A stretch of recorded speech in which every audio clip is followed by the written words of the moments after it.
Hi, hello, my name is Trina. Welcome or welcome back to my channel.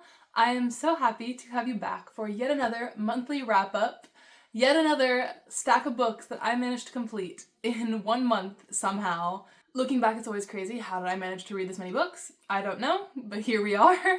I've also gotten my hair recently cut, so the bangs are back. I'm not sure how I feel about them. I kind of like the curtainy style more, but we adapt. We'll see how it goes. And I have a chai and I have a green tea set up. So we are all ready to go with yet another monthly wrap-up.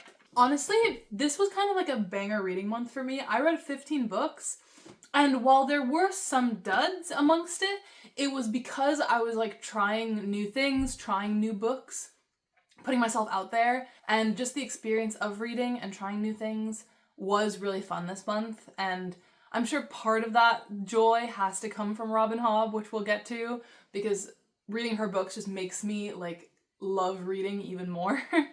But we'll get around to that, And as usual, the rating system, totally personal. I base it on like my personal enjoyment and what I got out of this reading experience, which is why sometimes when I reread books, I change my ratings because I get different things out of different books at different times. So if my ratings don't align with yours, don't worry. It doesn't mean it's a bad book. It just means it wasn't the book for me this month.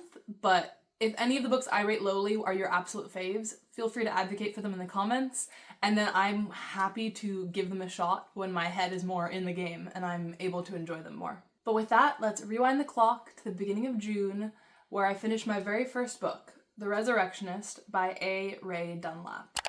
I can't remember where I saw this recommended. It might have been Carrie Can Read that recommended it to me, I don't know, but it came up in my holds. And I was like, you know what, this seems really interesting. Let's give it a read. This is a historical fiction. It's not a romance, but there is a romance that's pretty central to the story. But it's a historical fiction kind of horror-inspired style book about grave robbers in like 18th century Scotland in Edinburgh. About people who rob graves not for the items in those graves, but to take the actual bodies of the dead people to use as cadavers for early scientific institutions.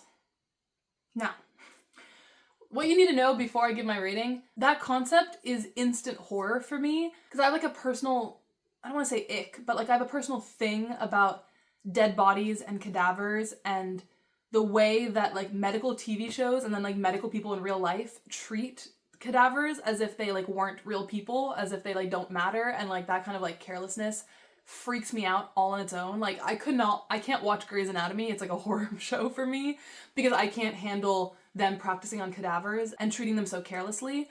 So you might ask, why did you pick up this book? Because I thought because it was a horror book that it was going to lean into that concept as horror, and that the main characters were going to be like morally ambiguous characters. Like what they were doing is clearly not a good thing, but also they're doing it for something they perceive as the greater good because it's science, and like what kind of like moral reckoning will they have with that? The problem is that wasn't what this book was about. It was about, one, the queer romance between the two male main characters, a medical student who gets kind of roped into this grave robbing enterprise with one of the older medical students, and then they like fall in love in the process. And two, they have like very little conversations about the morality of what they're doing. It's kind of just waved away. It's kind of like, well, it's for progress, it's for science, so therefore it's good, right? Which really frustrated me, like really bothered me. So I did give The Resurrectionist 2.5 stars. I don't really think it's like that bad of a book, but it's because like I had this personal ick with the main concept that like I have a personal moral qualm with, so that's not gonna like apply to everyone who tries to read this book. You may really enjoy it, because I did really like the author committed to trying to keep up this like 18th century internal monologue for the main character, and it reads pretty accurately to that time period. Yeah, but I just didn't particularly care for the romance, partially because of that kind of writing style was very like removed from the characters themselves, which would have suited a horror book so well, or like a morally ambiguous horror book. I don't know why the author didn't just commit to that. And then also my only other flag for this book would be, if you are interested in reading it, don't read the Kindle summary, or don't like read the summary, because like the tagline of the book spoils what is supposed to be a major plot reveal in the last like 40-50 pages of the book. That, like, because it was in the summary, I knew it was coming and I was waiting for it to happen the whole book, and I was like, why aren't they talking about this obvious thing? Because it was brought up in the summary of the book. And then when it does come up, it's kind of treated like a big reveal horror moment. And I'm like, well, we knew that. We knew that the whole time. So that also kind of like took the wind out of my sails in terms of the ending was incredibly anticlimactic. Yeah, so I just have my problems with it, but I think there is a group of people who would really enjoy this. It just wasn't for me. The next book I read this month was also kind of a disappointment, also kind of not, but I finally read Little Women by Louisa May Alcott. I put this on my spring TBR because I thought it was a springtime book, and I started it in May, but it took me until June to finish it. But I finally did, and when I say disappointment, I don't mean it all in the same way The Resurrectionist was a disappointment. That one had like serious issues that I didn't like. This one, Little Women, I ended up giving 4 stars, which is like a great rating because I did really enjoy the process of reading this. And like I said, like, it's about my enjoyment in the moment. This is a classic from the 1800s about 4 sisters growing up in...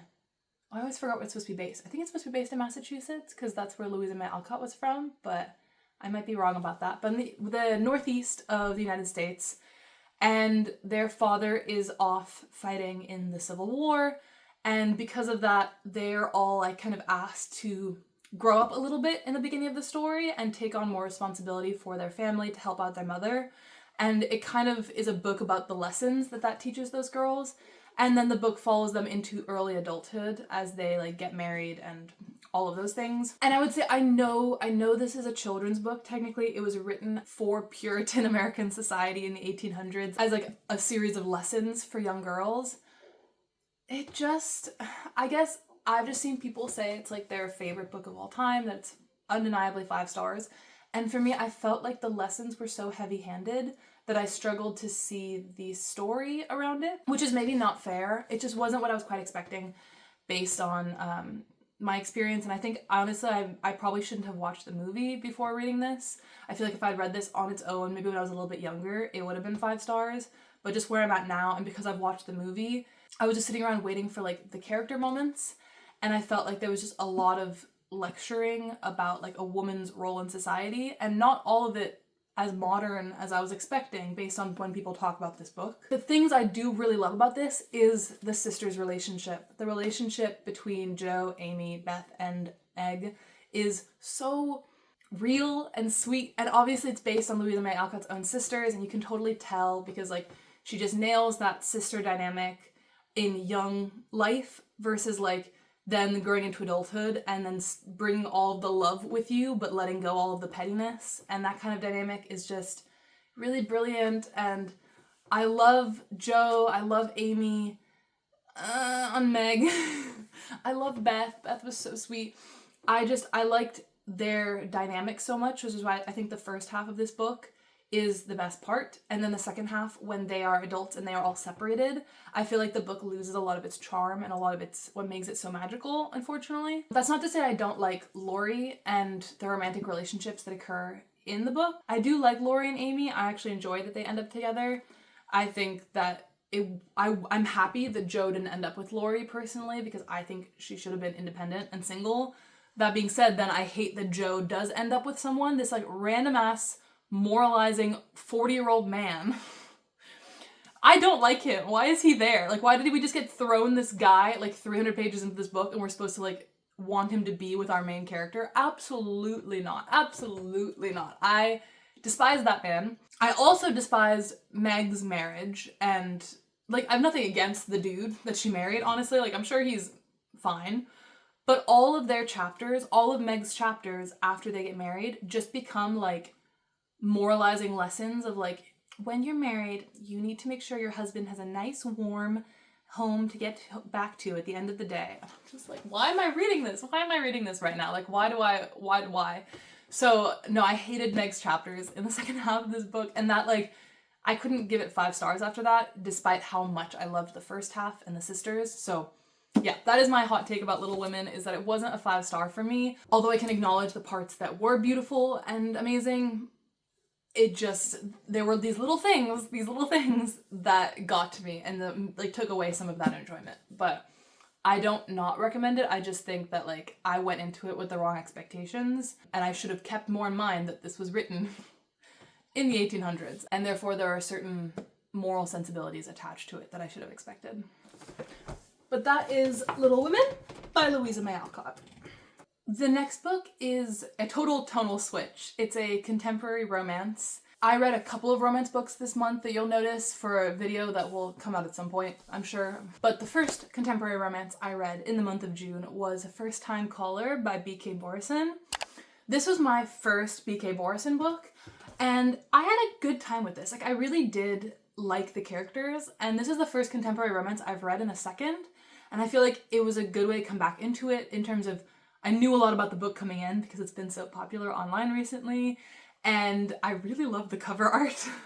The cover art is like a selling point, and the sequel for this book, the sequel to First Time Caller, has an even more gorgeous cover, so I'm really excited for that one. But for First Time Caller by B.K. Borison, I had a good time reading this, but I wouldn't say it's like one of my favorite romance books of all time. The romance kind of disinterested me. I just loved Lucy, the main character, so much. She felt like a full four-dimensional character. Every single side was investigated. Like she was totally understandable as a character, totally relatable. You really, really rooted for her to get her happy ending. I just feel like Aiden maybe wasn't her happy ending yet.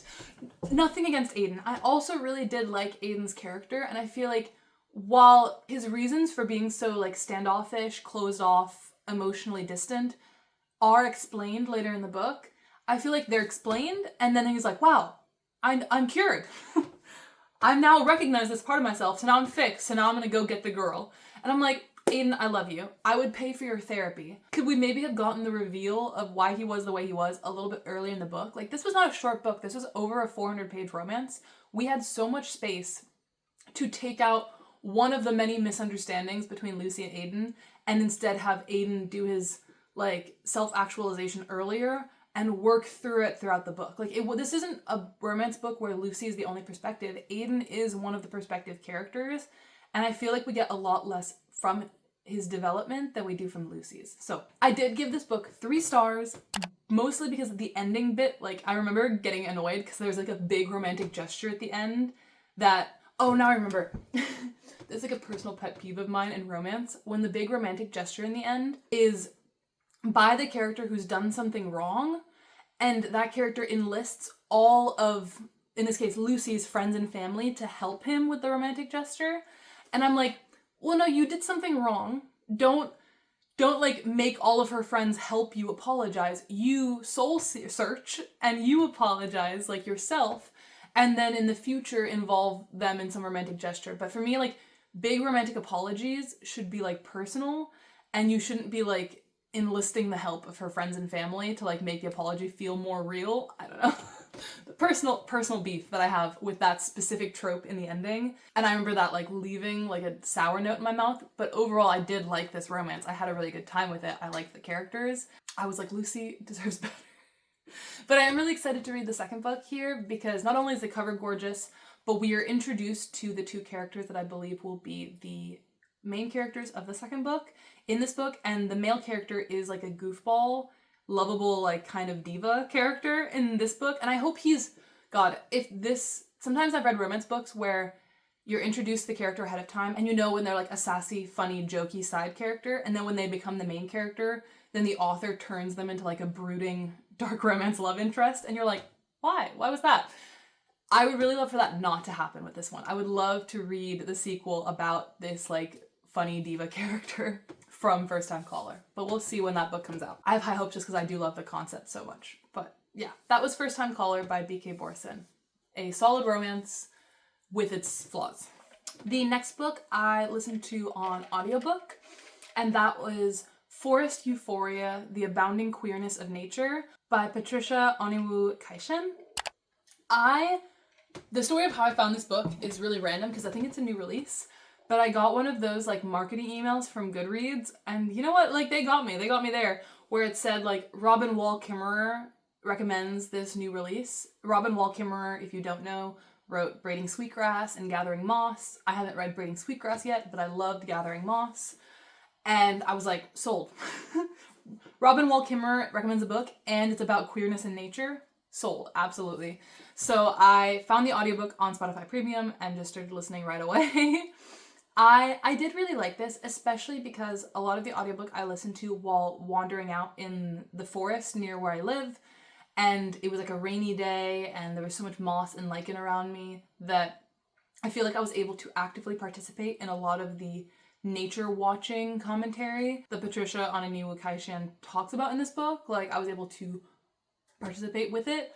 So I did like that aspect a lot. I think I also just unfortunately went into this one with just like, I wanted something different from it than what it was, because the summary on Goodreads and the summary for the book makes it seem like it's a book talking about instances of queerness in nature through specific animals, plants, nature items that show queerness. And I've read books in the past that mention similar things, and I was really hoping for a full book focused on those things, but that isn't really what this book is. It's more of a memoir about Kaishin's life and personal identity and how she threw herself into nature and escaped in nature, and it was able to help her come to terms with her own queerness. And occasionally, yes, the way that she interacts with pieces of nature that are queer, but it was really more of like, that came up like once or twice, and it was really more about her life in like a series of essays. So I feel like if I'd known that, like if I'd gone into it expecting a memoir, I would have been less disappointed, and I would have really, really loved it, because I do think it's beautifully written.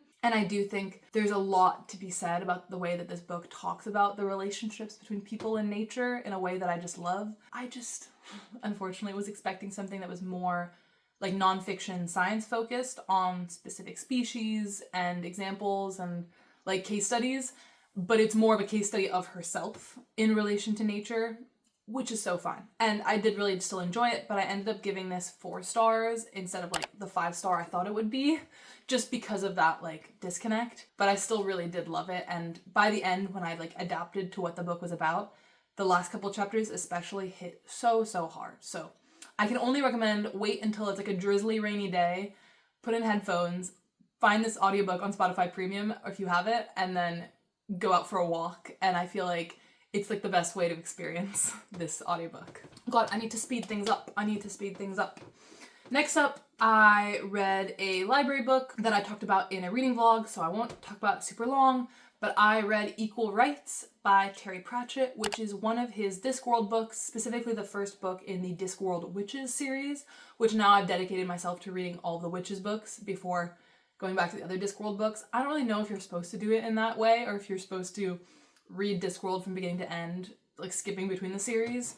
I don't know, but that's how I'm doing it right now. I really enjoyed Wyrd Sisters. It's a little book. I read it in like an afternoon or two. It's focused around a young girl called Esk, who is inheriting I think it's either a wizard or a warlock, I forget what the difference is in this world, but she's inheriting a wizard's powers after he dies and gives her his powers upon her birth, because they all think she's going to be a boy, but then she's a girl, but she still has inherited these powers, which is highly unusual and unheard of. And then she's partially trained by a witch called Granny Weatherwax into witch magic and how to respect witch magic, while still clearly being a wizard, and eventually they have to take her to a wizarding school and try to get her enrolled, despite the fact that she's a girl and they don't want her there. There was a lot about this I did like. I mostly loved Esk and Esk's story. I was just really, really obsessed with the idea and the concept behind this world that has so separated witches' magic from wizards' magic in a way that also really reminds me of Ursula K. Le Guin's A Wizard of Earthsea, that like system. And then having this witch that is born into this system but doesn't quite fit into either side of that divide, and how to bridge the divide then between the genders through Esk, I just thought was a really cool concept, and honestly pretty well executed, despite this being like a comedy fantasy. Despite that, I feel like Esk's story really proceeded really well. The ending got a little bit chaotic and I couldn't quite follow what was happening. I felt like it was less strong than the first part, but I still gave this book 3.5 stars because I still really had a good time with it, despite its shortness and quirky style, and I really did like Esk. But I think I'll talk about the other book, even though I read it later in the month. I'll talk about the sequel to Equal Rites, which was Wyrd Sisters. This is the next book in the Discworld Witches books by Terry Pratchett. I didn't like Wyrd Sisters. And I'm worried that it might be because of the audiobook. I'm not really sure. I know there's abridged and unabridged versions of these books, and now I'm wondering if I read which version I read of both of them, and I don't really know. But I felt like the audiobook for Wyrd Sisters went on forever. And these are like comedy books, you know? And there's only so many gags you can have about witches before they start becoming old. But I'm getting ahead of myself. Wyrd Sisters doesn't talk about Esk anymore, the main character of Equal Rites. We're now following Granny Weatherwax, who was the mentor in Equal Rites. And I believe the rest of the witches books also primarily follow Granny Weatherwax, which is a shame, but it's fine. And Granny Weatherwax has assembled herself a little coven. It's her and 2 other witches. And in this story, they are living in like a mountain kingdom, which I think is still where Esk grew up in the first book, but it felt like an entirely different setting in Wyrd Sisters. The 3 witches get involved in this like battle for the throne of this kingdom. But yeah, now back to the things I didn't like about this. A lot. I really started getting, like, I didn't really care for the story very much. As you can probably tell, Granny Weatherwax, not my favorite character in book 1. I felt like she was more of, like, a comedy element. Like, I didn't really bond with her character very much. So to get, like, a whole book from her perspective, I was already kind of like, okay. I liked the individual characters. I rooted for them, you know? Like, I cheered when the bad guy was disposed of in the end. But the way we got there was just bizarre. I don't like the witches very much, especially Granny Weatherwax. I feel like they were very unkind in certain parts, which is totally the point, but I just wasn't that pleasant to read when you want to like root for the main character, especially when it's like comedy fantasy. It's not meant to be the most deep thing on earth. And I was like, I don't feel like reading unlikable main characters right now. And like I said, it just went on forever. The comedy gags in this book were too apparent on the audiobook, and I'm considering I'm going to give one more audiobook in this series a chance before I switch back to reading the physicals. But it was just that, like, they kept on saying the same damn jokes over and over again. I'm like, they're not funny anymore. Like, now I'm sick of them. I'm tired of this. So, yeah, I didn't like Wyrd Sisters. I don't know if that's an unpopular opinion or not. I don't know what the general opinion about the Witches series online is. But I'm not speaking anything bad about Discworld because I really did like Equal Rites, but Wyrd Sisters was a no-go for me. I didn't even share my rating. Yeah, I gave it 2 stars, which is like the lowest rating I can give something that I actually finish, because if something is 1 star and I'm really feeling like it's a 1 star, I do try to DNF for the most part. But yeah, I wanted to finish this. I wanted to persevere. I just got really, really annoyed, unfortunately. Please tell me it gets better. Please tell me that the rest of the Witches books are more enjoyable. And if not, tell me another Discworld series that I would enjoy, because like I said, I liked Equal Rites. So it's not necessarily the comedy style that I have a problem with, it was just the repetition that I had a problem with in Wyrd Sisters, and the fact that the comedy only really works if you like the characters, which I did not.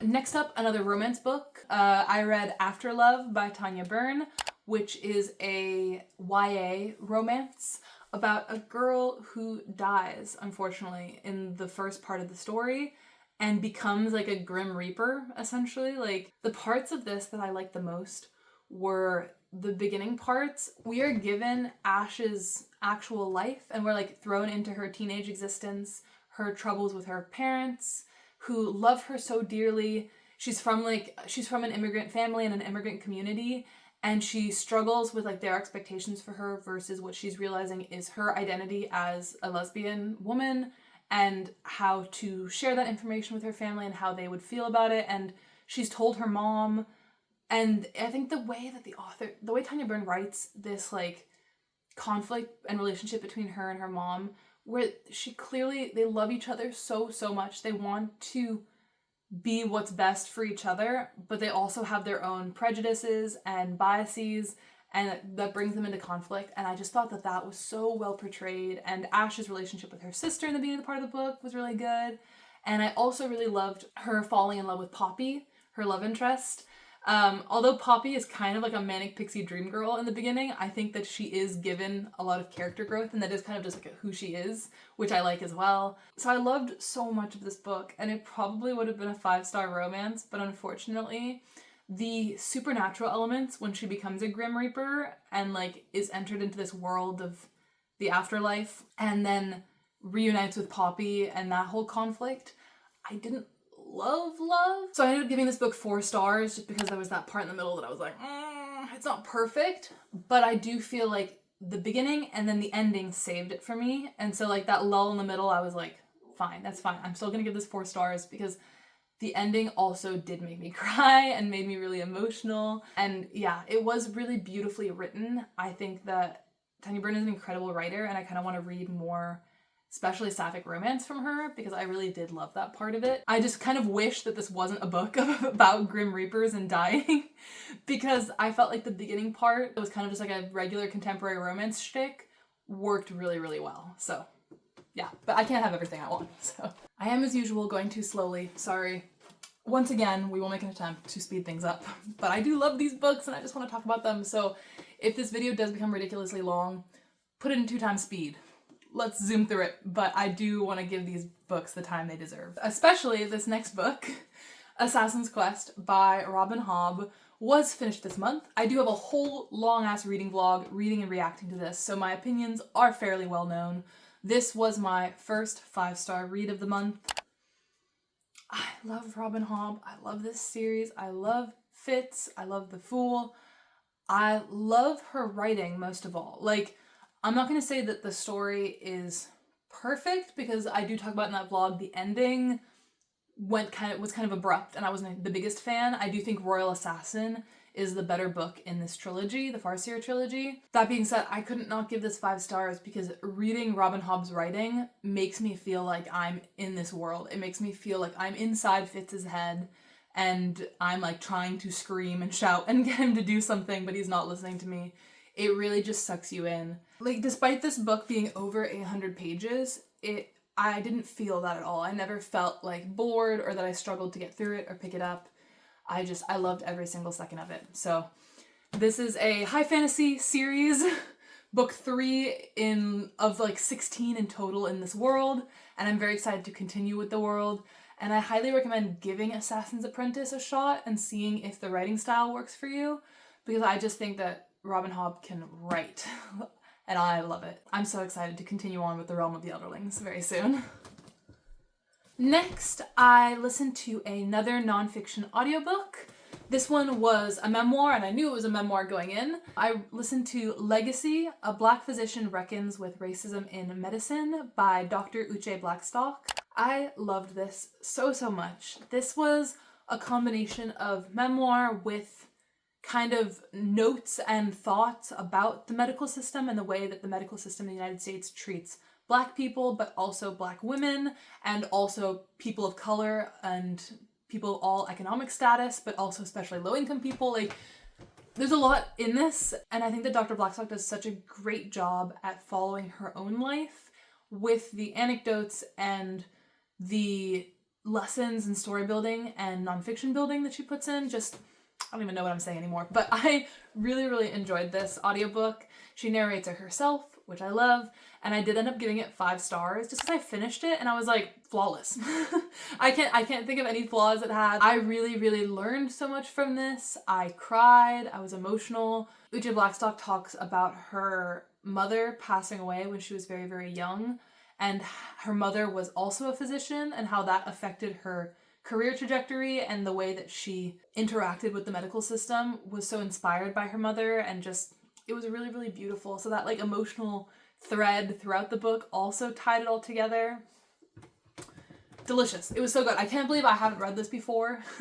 I'm so glad I did. I definitely recommend it. And I was really invested, and I was like sad when it ended. I was like, I haven't actually read any other memoirs since finishing this one, just because like it's still kind of like sitting on me. Like, I'm still kind of reflecting on this even now. It's been like 2 or 3 weeks. So yeah, while there are nonfiction elements, I would say the guiding force of the story is Dr. Blackstock's life, and then her work as like a resident doctor, and then her work into academic medicine, and then how that inspires her to focus her career primarily on unequal racial outcomes in medicine. And just, I followed it all the way through. I don't think she's not using the most crazy language on earth, but it was very clear, very concise, and really well written, and I liked it a lot. So yeah, that is Legacy, A Black Physician Reckons with Racism in Medicine. The next book I read isn't really a book, it's more of a short story, but I did want to talk about it here. I read Waiting on a Bright Moon by J.Y. Yang. This is a 30 to 40, I think it's 40 pages long story that I saw recommended on TikTok, it must have been. It's a short like sci-fi story that's kind of also fantasy sci-fi, where there's also like magicians, but then they're also like moving from planet to planet. Like there's a home planet and then there's like stations, and in order to communicate and send goods between those planets, they need like pods of women who can sing and communicate over long distances. And so we're following one such woman who is trapped on this station and is kind of like grieving and missing her pod that she grew up with that is now spread across the solar system to communicate with each other. And we're kind of also jointly following her in her childhood with her pod, and also her current romance with a woman who's more higher ranked and is also part of like the rebellion against the government in this short story. There's so much going on in this for like 40 pages. I was really impressed. I gave this 4 stars, which for a 40-page story is like, compared to some of my other books, is amazing. Like I gave it 4 stars. I really, really like this, and I would have easily read a full like 500, 600 page sci-fi book about this concept because I thought it was really incredible and really interesting. The music and song snippets throughout were just gorgeous. I know it's kind of hard to acquire, but I really would recommend reading this because it's short, it's sweet, and it's kind of like a fun, interesting sci-fi concept that I thought was really cool and beautiful. So yeah, that is Waiting on a Bright Moon by J.Y. Yang. Next, I continue my contemporary romance journey. This review I'm going to try to keep shorter for a different reason, in terms of it's a negative review for a book that a lot of people like, and I don't want to shit on anyone's favorite book, so I'm not going to talk about it for that long. But I did read Act Your Age, Eve Brown by Talia Hibbert. The backstory with this book is I started it last year after reading the first 2 books in the Brown Sisters trilogy, both of which I really liked as contemporary romances. I started Eve's book and immediately got really frustrated with her as a character in the first couple chapters, so I DNF'd it at the time. I was like, I'll get to this later, I'll get back to this. I didn't get back to it, and then this summer I was like, you know what, no, I'm finally gonna read this. So I read it. There was a reason why I DNF'd it. I really didn't vibe with Eve. I really liked the way her sisters were written. I just found that like Eve was written to be kind of a character who doesn't have it together. Like she's still figuring out her life. She's the youngest sister, which are all things I should really, really like. But I just felt like I didn't enjoy how the author then made her incredibly like mean to the person who's supposed to be her love interest in the beginning. And I didn't really understand why, and I feel like we didn't get adequate reflection by her. Even with when she's going through her character growth throughout the story, it's told to us that like, oh, she wasn't that mean in the beginning, it was totally justified, and I felt like it wasn't. The meet cute between Eve and Jacob in the beginning of the story is he is holding interviews for a new cook position at his bed and breakfast, which is like his pride and joy. He's put all of his money into this bed and breakfast. It means a lot to him. Eve is driving down the road in a rage, listening to a really bad playlist of songs that the author decided to give us, which just did not endear me to her whatsoever, because I didn't like the songs on the playlist. And then she sees that there's a sign at this bed and breakfast that says interviews for chef, and she's like, I'll go in there and just interview, like, for fun. And she goes in there, and then Jacob is, like, rude to her, and, like, also tells her in the first conversation, he's like, yeah, sorry, I have autism, that's why I'm not making eye contact with you, but is also, like, okay, you didn't bring a CV, a resume, or anything, like, you're not prepared at all for this interview, we are absolutely not offering you this job. And then for some reason that, like, he's made out to be the asshole for that, and I'm like, no, he's not, that's totally valid. Like, his friend then goes behind his back and hires Eve anyways. Eve hits him with her car, so she has to take care of him, and she's, like, really mad about that. She's like, oh, I have to take care of him because he's injured, but God, he's so rude and obnoxious about the fact that I hit him with my car. Like, what? Anyways, this is becoming a long review, even though I said it wasn't going to be. I didn't like this book. I gave it 2 stars. Yeah, I gave it 2 stars. I was going to give it 2.5, but then I just was like, I can't give it the 0.5 because I didn't like the ending either. Because in the ending, it was kind of like they both apologized to each other. And I'm like, what does Jacob have to apologize for? He didn't do anything wrong. And I just like didn't get the chemistry at all. I think that Eve had a lot. I know the book is called Act Your Age, but I feel like it would have been better as a contemporary, like, literature book where Eve has to go through a lot of journeys and date a lot of different people to learn about herself, and then eventually she can end up with Jacob. But I just felt like in the current moment, they didn't deserve each other. They didn't match, and I didn't like it. So that is Act Your Age, Eve Brown, but I won't talk about it anymore. Partially because I have a video coming out at some point where I talk about it, and partially because I know a lot of people like the series, because I like the first 2 books, and I totally get how some people could like the 3rd book. My brain just does that thing where it sticks to certain things that bother me, and then if they don't get addressed in the story, then, like, it's out with the bathwater. Like, I can't handle the book anymore. After that, big switching of gears occurring. This was a book I picked up after finishing Assassin's Quest. I wanted another long, epic story in which I already cared about the characters. So I decided to pick up the sequel to The Blighted Stars, the Fractured Dark, right? Yeah, The Fractured Dark by Megan E. O'Keefe, which is the 2nd book in a epic sci-fi trilogy. I really enjoyed this one. I didn't enjoy it maybe as much as I enjoyed the first book, The Blighted Stars, but I still really did like it. This is continuing the story from the first book where we are following Tarquin and Nyra, who are now both part of the rebellion in this book, kind of rebelling against the sci-fi system they have set up of certain leading families being in charge of everything. Tarquin comes from one of those families. Nyra used to work for his family, but now is part of the rebellion. In the first book, the 2 of them started falling in love. There's a romance that's a big part of this.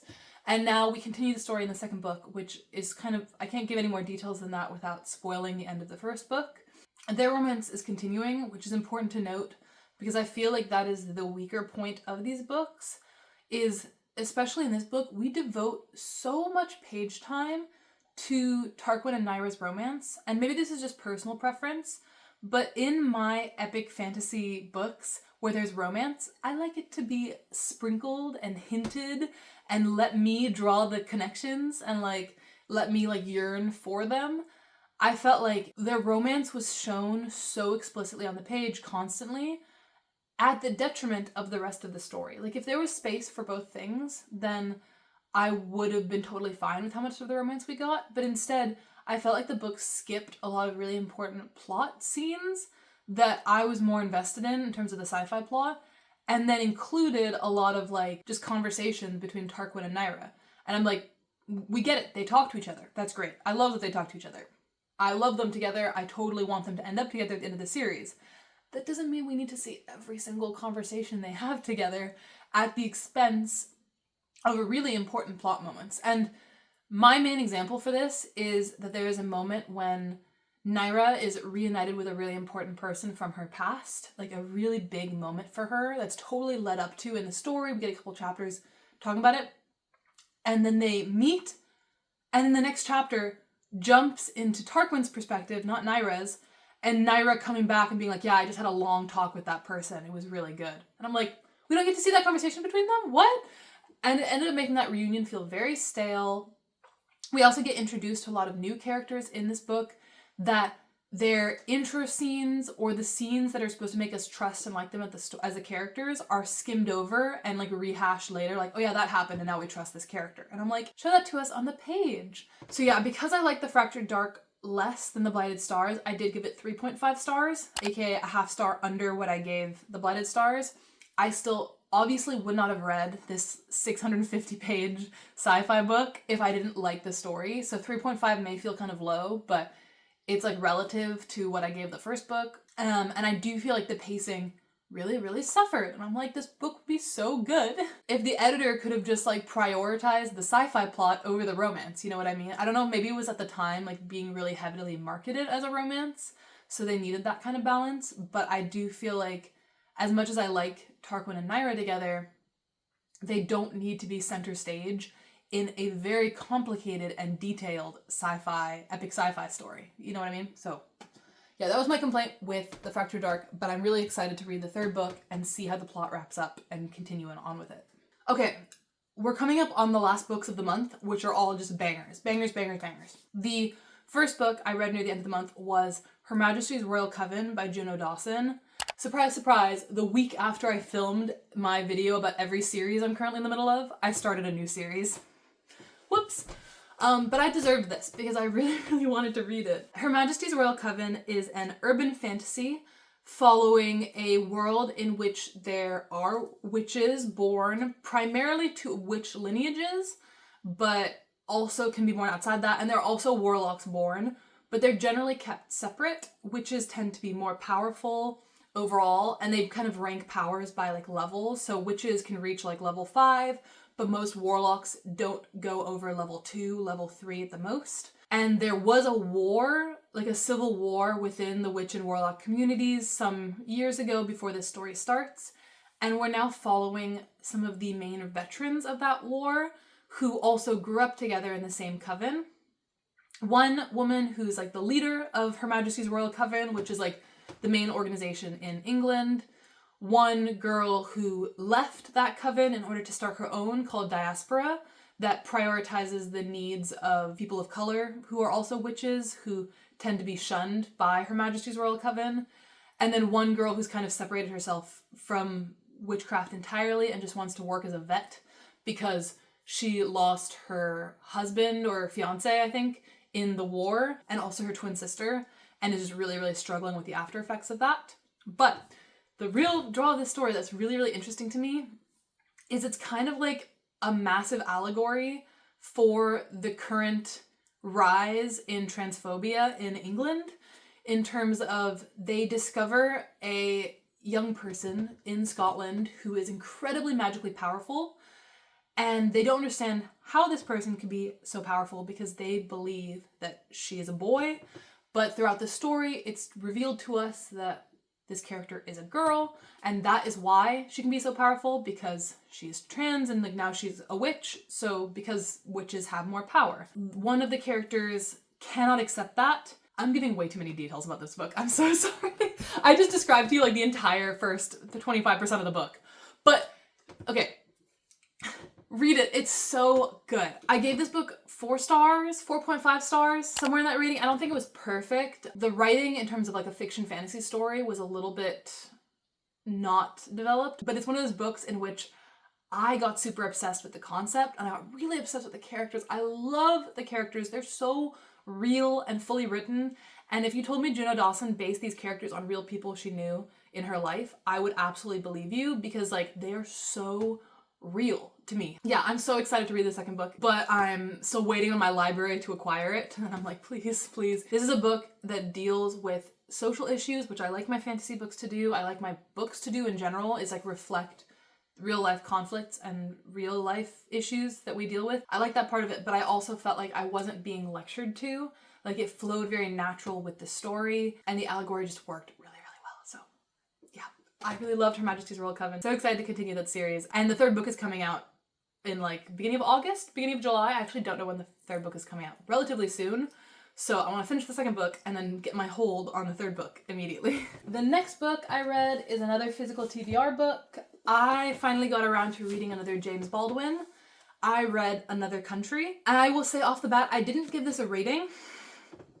I'm still kind of struggling with that. Honestly, I should do that more often because I really am struggling with sometimes with my rating system, because this is beautiful. This is a classic. This, again, reflects social issues in James Baldwin's time really, really well. It follows a group of friends and lovers in New York City. In the first part, we're following one specific person, and then in the rest of the book, we kind of spread out amongst the rest of the friends in the friend group and their intimate social dynamics. It feels like I'm describing a Sally Rooney book when I put it like that, but it's kind of like Sally Rooney, but in 60s New York. And obviously I'm not comparing like other stuff, but I just mean like that concept sounded funnily similar. And look, I love both of them, so there can be a comparison to be drawn there. This book meant a lot to me in terms of I got a lot out of it. I don't think it's perfect for me, and that's just because maybe I'm comparing it to Giovanni's Room, one of James Baldwin's other books, which was perfect to me, but at the same time, they're not comparable because they're talking about such different things, and yeah, again, can you see why I didn't rate it? Because I'm like struggling to describe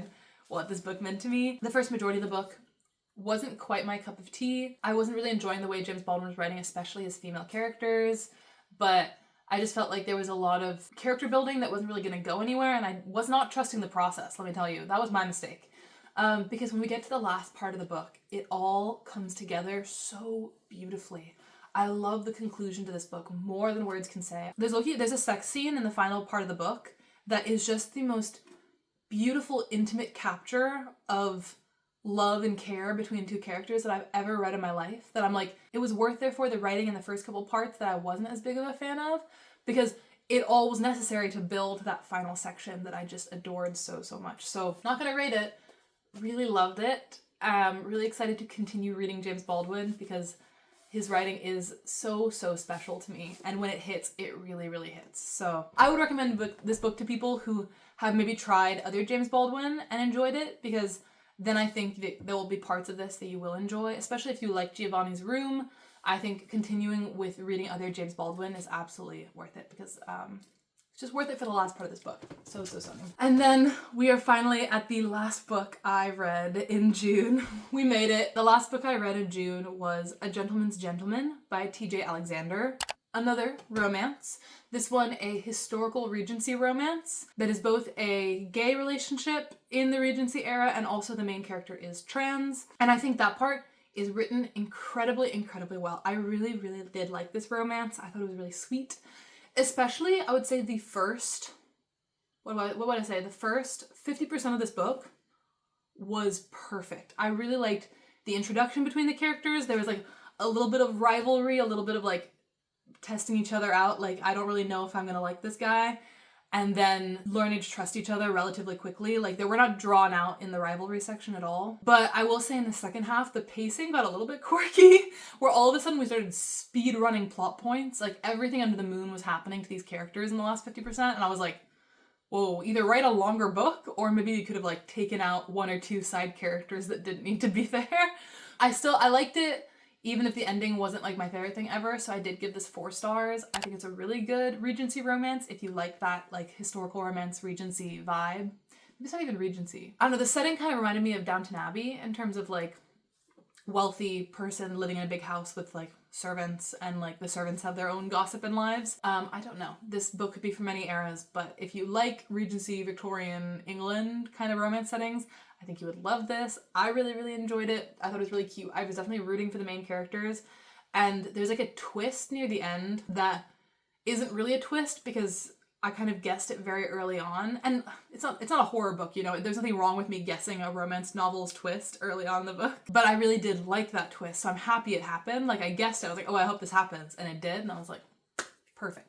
Sold. So I really did like this despite the pacing, and it was a really good romance note to leave off the month after some of the romances that I didn't like as much. That is A Gentleman's Gentleman, and that is the last book I read in June. As you can tell, I had a lot of feelings about these books, both good and bad, which just should tell you that I just had a very like emotional reading experience month. I was just feeling a lot of things about the books I was reading, and I'm really excited for the books I'm going to be reading in July. Not only has Assassin's Quest inspired me to pick up a lot of other high fantasy books that I've been kind of putting off, like John Gwynne and maybe Brandon Sanderson, but also it's encouraged me to finish some more of my series, like finishing the Bound Worlds trilogy that I was talking about, and continuing the Her Majesty's Royal Coven series as well. So lots of things that I'm also looking forward to in July, hoping to continue throwing a couple of romances in there. Anyways, thank you so much for watching. As always, I hope your June reading went fantastically. Feel free to share below maybe what the best book you read in June was, or if you didn't get around to any books in June, feel free to share what book you're really looking forward to reading next. I'd love to know. I'm always looking to expand my TBR, and I read from a lot of different genres, so definitely feel free to share. But as always, thanks for watching. Feel free to like, comment, subscribe, whatever you want to do, and I will see you in the next video very soon. Bye!